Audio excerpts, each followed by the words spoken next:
امام مالک نے بیان کیا، انہوں نے شریک بن عبداللہ بن ابی نمر کے واسطے سے بیان کیا، ان سے حضرت انس بن مالک رضی اللہ عنہ نے کہا کہ ایک شخص رسول اللہ صلی اللہ علیہ وسلم کی خدمت میں حاضر ہوا، عرض کی، یا رسول اللہ صلی اللہ علیہ وسلم، مویشی ہلاک ہو گئے اور راستے بند ہو گئے، آپ اللہ تعالیٰ سے دعا کیجئے۔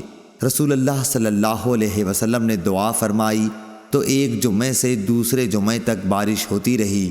پھر دوسرے جمعے کو ایک شخص حاضر خدمت ہوا اور کہا کہ یا رسول اللہ صلی اللہ علیہ وسلم، کثرت باران سے بہت سے مکانات گر گئے، راستے بند ہو گئے اور مویشی ہلاک ہو گئے۔ چنانچہ رسول اللہ صلی اللہ علیہ وسلم نے دعا فرمائی کہ اے اللہ، پہاڑوں، ٹیلوں، وادیوں اور باغات کی طرف بارش کا رخ کر دے جہاں بارش کی کمی ہے۔